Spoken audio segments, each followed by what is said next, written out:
বাবু, এইদিকে ইনজেকশন নিয়ে চলে এসছি। হ্যাঁ দিন। আপাতত আপনার বাবা এখন সুস্থ আছে। না না ম্যাডাম, ওনার বাবা হবে কেন? উনি তো টুকটুকি চালক। আপনাকে যে কি বলে ধন্যবাদ দেব। না না, ধন্যবাদ দিতে হবে না। বলছিলাম আপনার ফোন পে নাম্বারটা দিয়ে যান, আমি আপনার ভাড়া আর ওই ওষুধের দামে টাকাটা পাঠিয়ে দেব। আমি জানি এই মুহূর্তে তোমার কাছে টাকা নেই, তোমার কাছে যখন টাকা হবে আমি নিজে চেয়ে নেব। আর এই টাকাটা রাখো, তোমার আব্বার ওষুধ কিনতে লাগবে। আপনি আসুন আসুন, ওনাদেরকে তো ঠিক চিনতে পারলাম না। আর আমার আব্বা মা। আসুন ঘরে এসে বসুন। তোমাকে খুব চেনা চেনা লাগছে। তোমার নাম কি সেলিম? হ্যাঁ আমাকে চিনতে পারছিস না? আমি সোহেল রে, মনে আছে একসঙ্গে ব্যাঙ্গালোরে কাজ করতাম? হ্যাঁ মনে পড়েছে। ভালো আছিস ভাই? তাহলে এটা তোর মেয়ে? এই দেখ, এটা আমার ছেলে।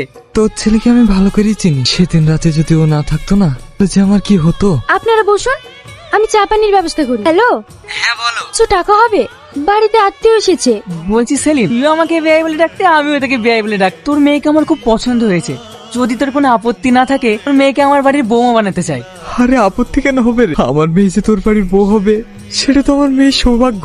মেয়েটাকে নিয়ে খুব দুশ্চিন্তায় ছিলাম রে। আব্বা হুট করে আমাকে না জানিয়ে বিয়ে ঠিক করলে কেন? আমি বিয়ে করতে পারবো না। দেখ মা, ওই ছেলেটা খুব ভালো। ওর সাথে তোর বিয়ে হলে তুই সুখেই থাকবি। আমি জানিও অনেক ভালো ছেলে। যখন একবার কথা দিয়ে ফেলেছি, ওই মেয়ের সাথেই তোর বিয়ে হবে। ঠিক আছে, আমিও দেখছি। তুমি ওই মেয়ের সঙ্গে আবার কি করে বিয়ে দাও।